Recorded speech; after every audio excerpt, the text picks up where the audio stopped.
Hey, this is C&D Channel. I'm Chris. This is MMA for you. I'm going to be doing my prediction for UFC Fight Night 72, Bisping versus Leites, which happens on July 18th on Fox Sports 1. It's actually one of those afternoon shows. Overall, there are some good names here and some decent prospects on here. Joseph Duffy is someone to watch out for. Leites versus Bisping looks like a pretty good fight. Pearson Dunham isn't too bad. Joanne Calderwood is fighting. She's fighting a good prospect in Cortney Casey, actually. Leon Edwards is a good prospect. Stevie Ray and Leonardo Mafra are not too bad either. Holohan's fighting. Mickael Lebout, he is not a bad prospect.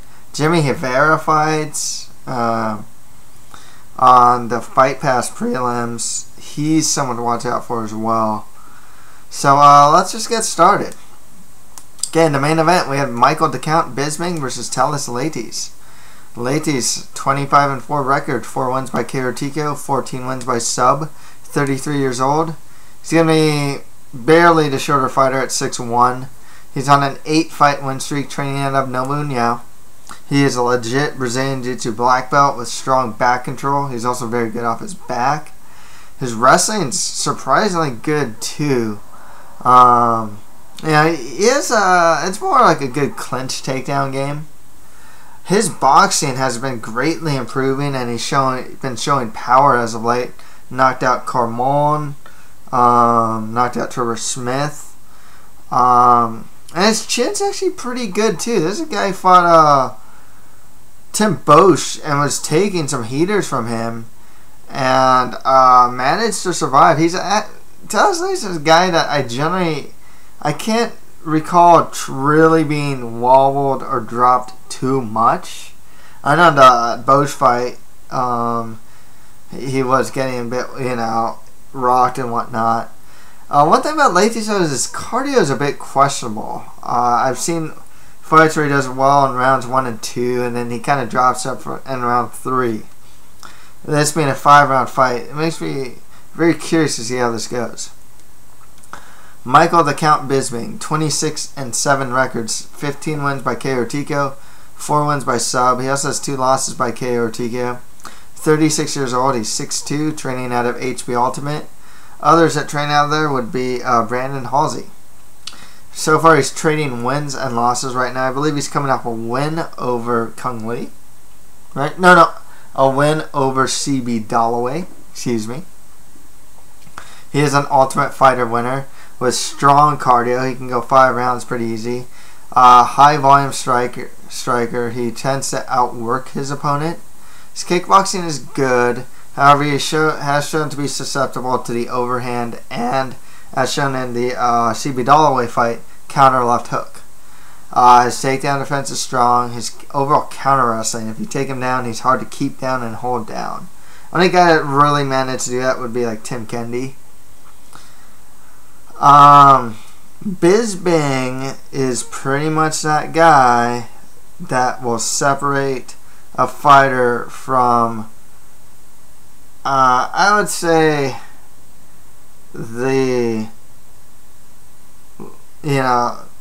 I'd say the top 5, maybe 6 or 7 to the rest of the division. If you can beat Mickael Bisping, you're pretty high up there. If you cannot beat Mickael Bisping, you're pretty much gonna be like, I can't see CB Dalloway being anything more than like maybe number 9 or 10 in the top 10 till like 15. Thales Leites is in a weird place because he could either be like a Tim Kendi where like, oh, no one's expecting him to beat Bisping. But he has the skills to do it. But there's also things about him that could also lose to Bisping, especially in a 5-round fight. One, I feel like Mickael Bisping has a better cardio. I feel he could outwork Leites to a decision. Leites, however, is the better grappler once it hits the ground. If he can take the back, that'd be really interesting. I feel that Leites at this point has more power in his striking, and he might be able to hit Bisping clean at least at one point in the fight. Bisping defensively, you know, he's a guy that will always get hit clean like once in the fight, and maybe even dropped or rocked. I mean, every fight. It can be like Brian Stan. It can be Dennis King. He got dropped in that fight. Fight Jorge Rivera, you know, and he was getting hit with overhand rights. He got dropped by a counter left hook from Stevie Dalloway. So this is a guy that tends to just get hit clean a lot of times, and generally sneaky ways. So the question is, do I believe that Thales Leites is that top level guy, or is he stuck around that like top 10 to 15? Could he? Now, I don't know if Leites is, say, as good as Jacare, Romero, Rockhold, Weidman. I'm not saying he's there. But is he as good as a Mousasi or a Kennedy? Tough one for me to call. Honestly, I can see Bisping outworking him, but I'm going to go Thales Leites here. It just, I like what I see from the improvements of his stand-up. I feel that he is showing a lot more power off his strikes. Bisping defensively still needs a lot of work. I totally think that Bisping, this fight does favor Bisping. So, especially if it's a war of cardio, Bisping's going to win. He's going to outwork Leites, and he can win on the scorecards that way, and just by outworking Leites. My pick then makes it, makes it dependent upon Leites more or less getting a finish here. So yeah, it's tough to say. I'm gonna go Thales Leites. I know he's a sub guy, but he's showing more power in his strikes. I'll go Thales Leites by KO or TKO. As you can see, I am not very confident with this pick. I see the very clear avenue that Bisping can win this fight, but I just don't like his defensive liabilities. I feel if the fight does somehow hit the ground, Thales Leites could potentially get a good position on Bisping, possibly hold him on the ground as well, and cause some problems there. But yeah, I'm not super confident in this pick. I do think Thales might catch him or something. So, man, not confident with this pick at all. Okay, but I think Leites is as good as like where Mousasi or Tim Kennedy is, like a little higher than Bisping, but not as high as like those top 4 guys. Or I don't think he beats Machida either. But yeah. So safer pick actually would be Thales Leites by sub. Maybe he rocks him and then submits him. It's just that Bisping's hard to sub. Shoot. Okay, change pick. Thales Leites submission. Rocks him. Gets an opportunistic sub. How about that? Next fight after that, Evan Dunham fights Ross Pearson. Pearson, 17-8 record with 1 no contest. 7 wins by KO or TKO, 5 wins by sub. Also has 3 losses by KO or TKO and 2 losses by sub. 30 years old, training out of Alliance. He is an Ultimate Fighter winner with good boxing, a really good left hook actually, and his takedown defense has been greatly improving. Also, I like Ross Pearson because he'll also strike in combination too. Evan Dunham, 15-6 record, 3 wins by KO or TKO, 6 wins by sub. He also has 2 losses by KO or TKO, 33 years old, training out of Extreme Couture. He's only won 2 of his last 6. His stand-up is good. He's always pushing forward. He's really aggressive. His Brazilian Jiu-Jitsu is very strong. He can scramble well also. His wrestling is actually very good, both offensively and defensively. A very well-rounded fighter. He's resilient and really game. However, the thing with Dunham is his defense is not very good. This guy gets hit clean, and he gets hit clean a lot. And it can be against all level of competition, whether it's Melvin Gillard, TJ Grant, and it can even be lower in the card. I mean, Nick Lynch was hitting him a good amount of times as well. So, because of that, I'm going to go with Ross Pearson to win this one. I feel he's the more technical fighter of the two. Better technical boxer. I'm curious to see how he's going to handle the aggression and pressure of Dunham. I don't also feel that Dunham is the knockout enough of a knockout threat to really stun Pearson too much. And on the ground, I do feel that Pearson can defend Evan Dunham's takedowns as well. So I am going to go Ross Pearson, probably by decision. Dunham's just really tough. He's really resilient, really game. So I can't see the finish by strikes. Ross Pearson by decision. Next fight after that, Joseph Duffy fights Ivan George. George has a 26-4 record, 3 wins by KO or TKO, 13 wins by sub. Also has 2 losses by KO or TKO, 34 years old, training out of Team Tavares. He is a Brazilian Jiu-Jitsu black belt with good clinch takedowns, very average stand-up, and questionable cardio as well. Joseph Duffy, really well known as the last man to defeat Conor McGregor. He beat him in like the first round by an arm triangle. Duffy has a 13-1 record, 4 wins by KO or TKO, 8 wins by sub, 27 years old on a 3-fight win streak. I want to say he's training out at TriStar these days, but I'm not really too sure where he's training at. He actually took some time off, like years off, of mixed martial arts competition to get into boxing. And so now he's back in MMA, and his boxing looks really good. You know, he'll strike in combination. He's got some power in his strikes, and his Brazilian Jiu-Jitsu skills are solid. Joseph Duffy, in my opinion, is a total blue chip prospect. You know, regardless of whether or not he's beaten Conor McGregor or not, he is just a very good, well-rounded fighter, and I can see him. I see top 10 potential in Joseph Duffy. Joseph Duffy by KO or TKO. I think he's just going to be the superior striker. Hopefully he can defend the takedowns of George. George isn't like this huge takedown threat, but you know, he's got to be wary of it. Duffy does. But yeah, Joseph Duffy KO or TKO.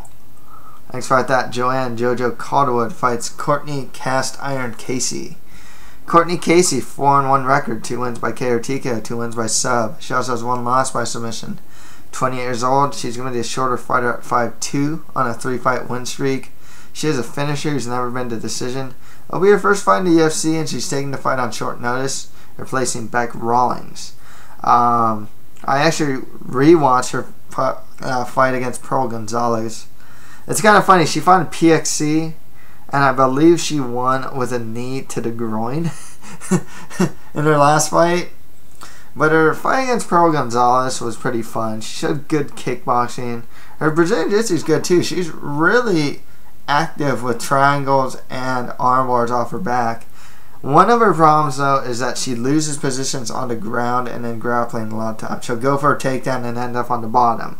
Go for some sort of submission and end up in a worse position. For example, she actually was a former soccer player, so she was pretty, you know, and it kind of shows she's a good athlete. Joanne Calderwood, 9-1 record, 4 wins by KO or TKO, 5 wins by decision, 28 years old. She's a taller fighter at 5'6", training out of Dinky. I think she's training out of Dinky Ninjas, or else she's training out of All Stars. I'm not 100% sure. The strength, her biggest strength is her clinch striking. If she can unload knees and elbows from the clinch, she's good. Her takedown defense is actually pretty solid. However, stand-up defense is really bad. It's actually some of the worst I've seen. She will just plod forward, and she's very Muay Thai. I mean, everything about her seems like a Muay Thai fighter, from her stance to her lack of defense to her strength on the inside. She doesn't have a strong leg kick game either. She's just more of a clinch fighter. But she'll eat punches to get further inside. She is very weak at boxing range and very weak on the ground too. The way she tried to escape Moroz's armbar was really bad. And on the Ultimate Fighter, her ground skills didn't look that great. I would assume that Calderwood's going to be the favorite here. I think she's going to have hometown advantage, so that's going to help her. And Casey's taking the fight on short notice. She's also going to be a shorter fighter. And Calderwood has fun in the UFC. And I think she can probably get her clinch striking game going on. So I am going to go with Joanne Calderwood here. I used to be really, really high on her. You know, I'm still a bit fan of hers, but as far as her fighting ability goes, there's a lot to be desired. When she's on it and she can get inside and just walk opponents down and get the clinch and start kneeing and elbowing people and just walk them down and throw like uppercuts and whatnot, she looks like a top 5 fighter, you know. Other times, I mean, she didn't do that good against Hee Ham. She got hit in the face a lot, got her nose bloodied up. Once again, she's just so terrible at boxing range. She doesn't move her head. She just kind of walks forward and eats punches. Relies on her chin a little too much. But nonetheless, like I said, I'm going to go with Calderwood. I think she can get her clinch game going on and beat Casey there. And Casey's taking the fight on short notice, so I'll go Joanne Calderwood by KO or TKO. Next fight after that, Leon Edwards fights Pawlak. Pawlak, 11-1 record, 6 wins by KO or TKO, 3 wins by sub, 26 years old. Pretty much a guy that can kind of do everything. He fought Sheldon Westcott in his last fight, defended his takedowns well. I believe he also out-grappled him later in the fight. And his stand-up's pretty, solid but not spectacular. Leon Edwards, 9-2 record, 5 wins by KO or TKO, 2 wins by sub. This guy has some good stand-up and really heavy-handed too. He beat Seth Baczynski in 8 seconds. His takedown defense is actually pretty solid. You can watch his fight against Claudio Enrique. Defended a good amount of his takedowns actually.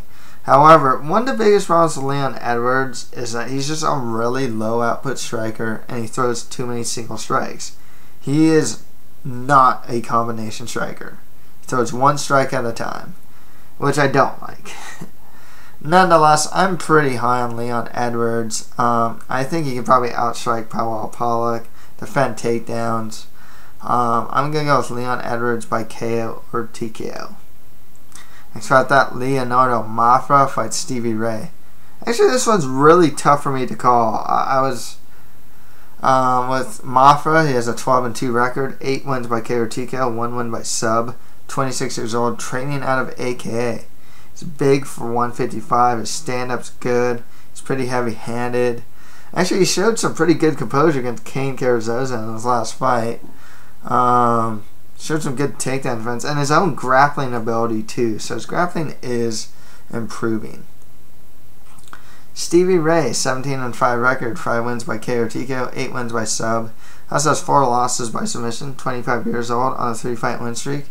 He's a good grappler with good ground and pound. Beat up Marcin Bendel in his last fight. I think it was by ground and pound actually. His stand-up's actually pretty solid as well. Man, this one's actually really tough for me to call now. I was kind of... My sights were on Stevie Ray to win this one. But I gotta say, I think that Mafra has the stand-up advantage. His takedown defense has been improving. And Mafra's pretty big for 155. I was gonna go Stevie Ray, but I mean, who's Mafra lost to? He's only lost in like the higher weight classes. Dang, I might change my pick here actually. So I think he might be able to outstrike Stevie Ray and defend the takedowns. This one's really tough now because I am pretty high on Stevie Ray too. This is probably one of the hardest ones for me to pick. Wow,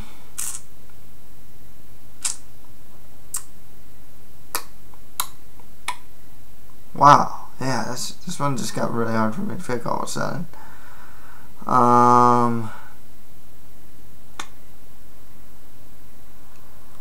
Can he take him down? Is that something? I don't know. You know what?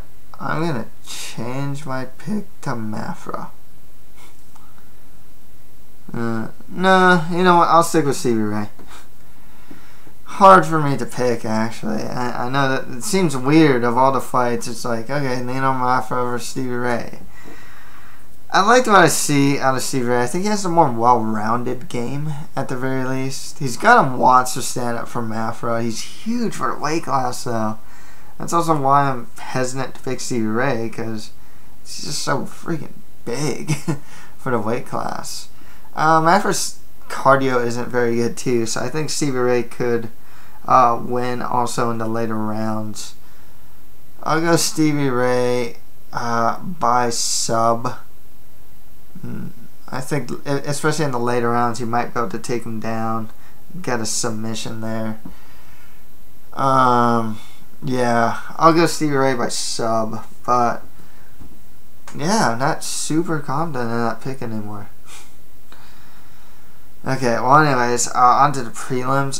Patrick Holohan fights Vaughan Lee. Vaughan Lee has a 14-10 record with 1 draw, 4 wins by KO TKO, 7 wins by sub. Has 3 losses by KO TKO and 6 losses by submission. 32 years old. He's going to be the shorter fighter at 5'5".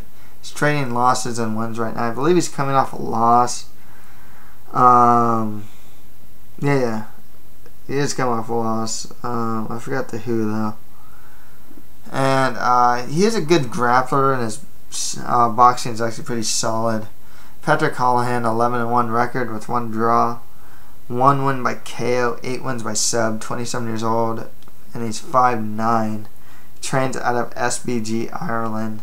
He's pretty tall for a flyweight. He's got some strong Brazilian Jiu-Jitsu skills. He's good off his back. He's good when he takes the back as well. I'm not big on Patrick Holohan's stand-up. There's not much rhyme or reason to it. And he's not the strongest guy, too. Chris Leites kind of showed that you can kind of bully him. Nonetheless, I think Patrick Holohan's he's still the better I think he's a better grappler than Vaughan Lee. I think he can probably take the fight to the ground, get down in position, and get the sub. So I'm going to go with Patrick Holohan by submission. Next fight, that Ilir, the Sledgehammer Latifi, fights Hans Stringer.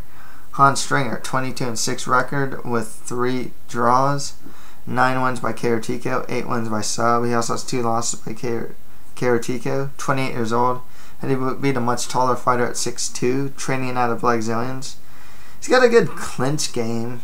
Stand-up's decent. He's, as shown in the Fabio Maldonado fight, he is weak off his back though, and his cardio is just atrocious. Ilir Latifi, 9-4 record with 1 no contest, 3 wins by KO TKO, 4 wins by sub.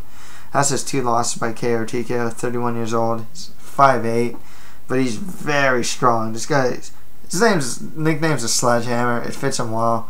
A good other nickname for him would be the bowling ball. I mean, seriously, the guy's just like a little bowling ball. short, stout, heavy guy. He's a good wrestler with good ground and pound. He's actually got a pretty good front choke series. Stand-up's pretty decent. He does have a good leg kick game, though, and hits hard. I gotta say, when Stringer fought Maldonado, when he got like taken down, when he was put on his back and just like ground and pounded, and like he looked like he was tired after the second round. I can't say I'm too high on Stringer at this point. Ilir Latifi, takedown, ground and pound for the KO or TKO win. So next fight after that, Mickael Lebout. Is it Lebout? I think it's Lebout. Fights Teemu Packalen. Teemu Packalen, 7-0, undefeated record. 2 wins by KO or TKO. 5 wins by sub. 28 years old. He is a finisher. He's never been past the second round. It'll be his first fight in the UFC, and he's taking this fight on short notice. Mickael Lebout. 13-4 record with 1 draw and 1 no contest. 1 win by TKO. 6 wins by sub. 27 years old. Training out of crossfight with the likes of the Lapalus brothers, right? Is it Damien that fights in the UFC or the other one? Who's actually a really good prospect. And also Tom Dukin, which also trains out of crossfight among other gyms. Lebout, the last time he fought was against Sergio Moraes. He actually showed a good stand-up game. He throws straight punches. His Brazilian Jiu-Jitsu skills are pretty good too. I watched 2 fights with Packalen. One thing I noticed, his Brazilian Jiu-Jitsu game's good. His stand-up's decent. But he fought a pretty low-level competition. I watched some of his more recent fights too. There were times he'd pass guard and guys would scramble back to his feet. He's not super heavy. It looks like he's I can't really say what belt he is. He's like maybe a blue or something. He just did seem very heavy at times. He's not. It's not when he's on top and comfortable. It's in the transitions. He's not like stuck to his opponent like glue or anything like that. And like I said, his level of competition looked pretty bad too. I gotta go with Mickael Lebout to win this one. I think he's gonna have the better stand up. He's not taking the fight on short notice. I don't think he's gonna just fall into a guillotine or like get in a position where he can get like Kimura or something like that, or heel hooked. So I'll go Mickael Lebout by decision.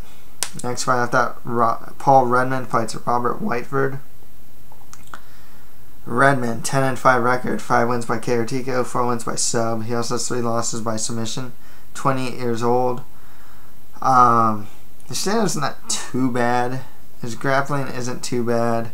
However, Rashad Backtick, who he fought last, made him look like an amateur. Takedown after the first round, he's just bloodied up. Every time he's put on his back, he just got ground and pounded to death by a much superior fighter. But Redmond's not a bad fighter in his own right. Robert Whiteford, the last time he fought was actually in March 2014, where he beat Daniel Pineda. He has an 11-2 record, 5 wins by KO or TKO, 1 win by sub. 32 years old, training out of Dinky Ninjas and ATT. I actually rewatched the Whiteford Pineda fight. He showed some good stand-up. He uses a lot of movement. He's kind of in and out, but his output's kind of low. And he throws a lot of single strikes, not many combinations. His offensive takedown ability against Pineda looked pretty good, and his overall grappling game didn't look too bad. I'm going to go with Robert Whiteford to win this one. I liked what I saw from him in the stand-up. Maybe he can even get his own takedowns in there. So Robert Whiteford by decision. On the Fight Pass prelims, we have Marcus Brimage versus Jimmie Rivera. Brimage has a 7-4 record, 3 wins by KO or TKO, 4 wins by decision. 30 years old, training out of ATT. He's actually only won 1 of his last 4 fights. That one guy he beat was Jumabek Tershun he knocked him out with a head kick. His stand-up's good. He's actually pretty heavy-handed. His takedown defense has greatly improved since his time in The Ultimate Fighter. He's fighting Jimmie Rivera, who has a 16-1 record, 3 wins by KO or TKO, 2 wins by sub at 26 years old, on a 15-fight win streak if you don't count his loss to Dennis Bermudez when he tried out for The Ultimate Fighter. And a very fun fight, by the way. It is his first fight in the UFC. He is a good kickboxer. I actually watched his most recent fight. It was in like CFFF or CFFC or something like that. I forgot the guy's name he fought, but he showed good kickboxing. Really used combinations well too. Would attack the body, would attack the legs. Liked what I saw. He'd clinch a lot, and his clinch striking didn't look too bad. And he's a good wrestler too. Jimmie Rivera is someone that is actually a prospect that is pretty well known. I know he's fought in World Series of Fighting, and his level of competition is actually pretty strong considering that he's fought mainly in like the regional scene.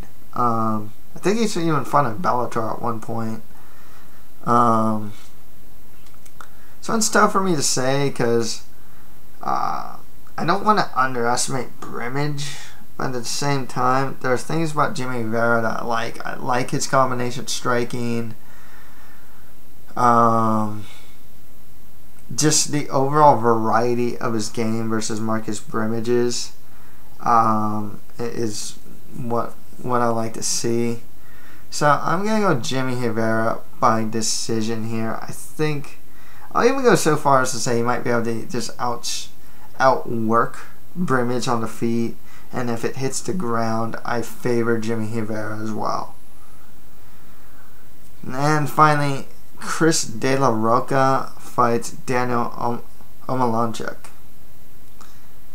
Honest truth, this fight, I don't know who's gonna win. It's heavyweights. Let's just get to the stats. Daniel Omielanczuk, 16-5 record with 1 draw and 1 no contest. 2 wins by KO or TKO, 9 wins by sub. 32 years old. He's going to be the much shorter fighter at 6 foot. He's on a 2-fight losing streak, losing to Rocha and Hamilton. Hamilton's not that good either. His kickboxing is actually not too bad. He's pretty technical, and his grappling's average. He actually, I believe he had a switch on Hamilton at one point in the fight, but for the most part was on the bottom against Hamilton. Chris De La Rocha, 3-0 undefeated record, 2 wins by KO or TKO, 1 win by sub, 36 years old. He's going to be the much larger fighter at 6'4". He is a finisher. He's never been past the second round.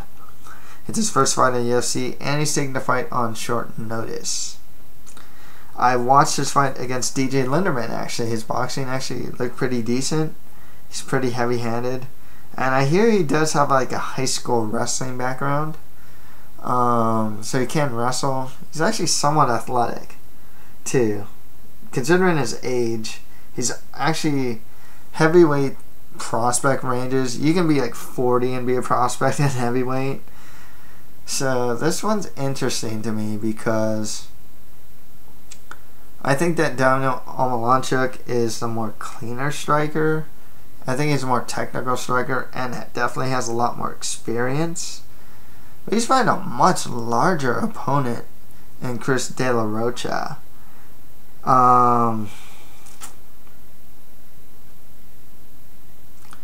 But I mean, like, who has Daniel Omielanczuk beaten? Like, Nandor Gelmino was the guy he defeated in the UFC, you know? And Nandor's not that great, you know? Besides having that crazy physique and a cool name, you know? Otherwise, he has shown susceptible to get taken down. And it's heavyweights, though. I mean, everyone hits hard at heavyweight. But Omielanczuk doesn't hit, like, that hard. At least De La Rocha, he seemingly hits hard. And he's just going to beat the much bigger fighter here. But he's taking the fight on really short notice. You know what? I was going to go with Omielanczuk. I think he has more variety in the stand-up. First of all, way more experience. Going to have a lot more composure than the guy who's been fighting a year and a half to 2 years. I can't ignore some of the things with De La Rocha here. He's a more athletic fighter. He can wrestle. He's going to be the much bigger fighter against a much smaller fighter. So I got to wonder how that's going to play out. It's heavyweight too, you know, like, gosh, like, pretty much all heavyweights hit hard. I'll go Chris De La Rocha by KO or TKO here.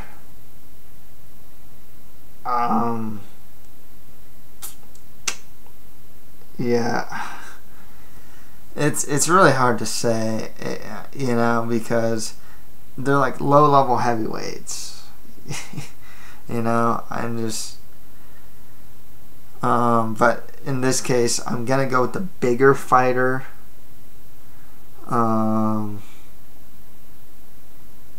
Who is more athletic. There we go. I mean, really, that's my reasoning. Can I see Daniel Omielanczuk win? Yes, he's a more varied fighter, a much more experienced fighter. He's fought in the UFC. He has a full training camp. Don't get me wrong. You know, I'm kind of coin flipping here. Chris De La Rocha, KO or TKO, just by virtue of being the bigger, more athletic guy. Okay, to recap, on the main card, I have Thales Leites over Mickael Bisping, Ross Pearson over Evan Dunham, Joseph Duffy beating Ivan George, Joanne Calderwood beating Cortney Casey, Leon Edwards over Pawlak, Stevie Ray over Leonardo Mafra. On the prelims, I have Patrick Holohan over Vaughan, Ilir Latifi beating Hans Stringer, Mickael Lebout over Teemu, Packalen, and Robert Whiteford over Paul Redmond. On the Fight Pass prelims, I have Jimmie Rivera over Marcus Brimage, and Chris De La Rocha over Daniel Omielanczuk. So that's it for my predictions for UFC Fight Night 72, Bisping versus Leites. If you have any comments, just leave them below. And that's it for MMA for you. Thank you guys very much.